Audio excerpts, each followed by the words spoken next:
Welcome to my YouTube channel.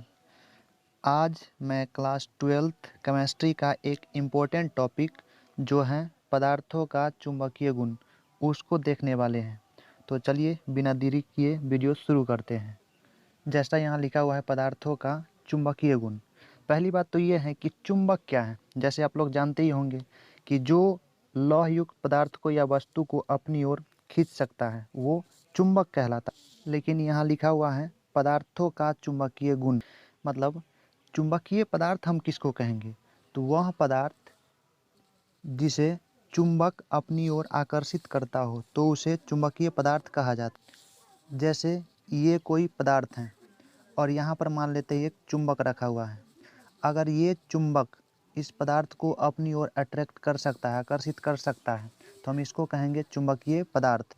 तो चलिए अब इसके प्रकारों को देखते हैं। जैसा कि यहाँ पहला लिखा हुआ देख सकते हैं, अनुचुंबकीय पदार्थ, जिसको इंग्लिश में कहते हैं पैरामैग्नेटिक सब्सटेंस।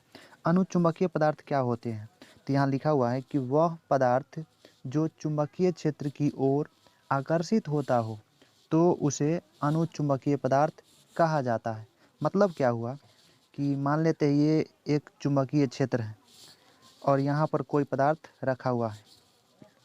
ये चुंबकीय क्षेत्र की ओर यदि ये पदार्थ आ सकता है तो इस पदार्थ को हम कहेंगे अनुचुंबकीय पदार्थ।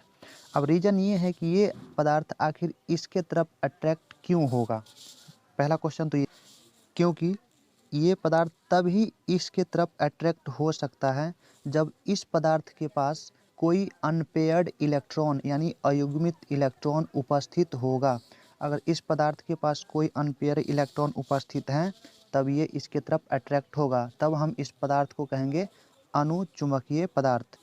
जैसा यहाँ लिखा हुआ देख रहे हैं कि इसके अवयवी कणों में अयुग्मित इलेक्ट्रॉन पाया जाता है, तभी वो चुंबकीय पदार्थ की ओर अट्रैक्ट कर सकता है। इसका उदाहरण यानी एग्जाम्पल निम्नलिखित हैं, जिसमें पहला है oxygen O2। Oxygen chromium, aluminium, sodium, platinum, manganese और कॉपर सल्फेट एट्सेट्रा, ये सब अनुचुंबकीय पदार्थ हैं। तो अब देखते हैं प्रतिचुंबकीय पदार्थ। प्रतिचुंबकीय पदार्थ किसको कहेंगे? तो वे पदार्थ जिसे चुंबकीय क्षेत्र की ओर लाने पर प्रतिकर्षित होता हो, मतलब दूर हटता हो, तो उसे प्रतिचुंबकीय पदार्थ कहा जाता है। इसमें अनपेयर इलेक्ट्रॉन नहीं पाया जाता। पहले ही यहाँ लिख दिया गया है कि इसमें अनपेयर इलेक्ट्रॉन, अयुग्मित इलेक्ट्रॉन नहीं पाया जाता है।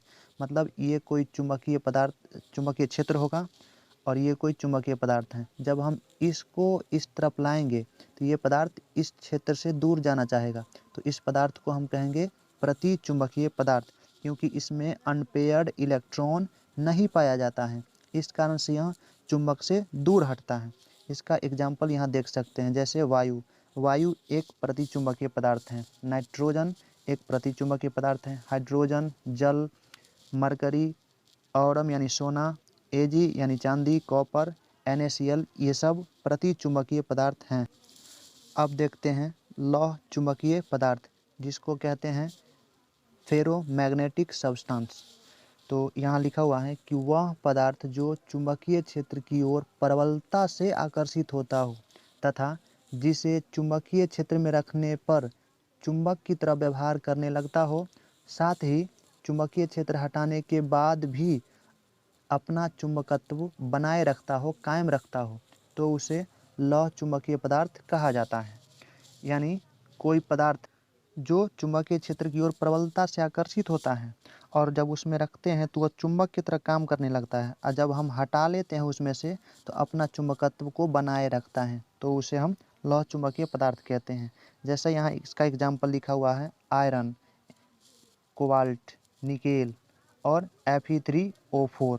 इसका मोस्ट इम्पोर्टेंट ये तीनों हैं, जिसको हम कहते हैं फीकोनी। फीकोनी मीन्स Fe से हो गया आयरन, लोहा, को मतलब कोबाल्ट और Na मतलब निकेल। इस तीनों को याद रखेंगे, इसको पूछा जाता है ऑब्जेक्टिव में। मेरे वीडियो को देखने के लिए धन्यवाद।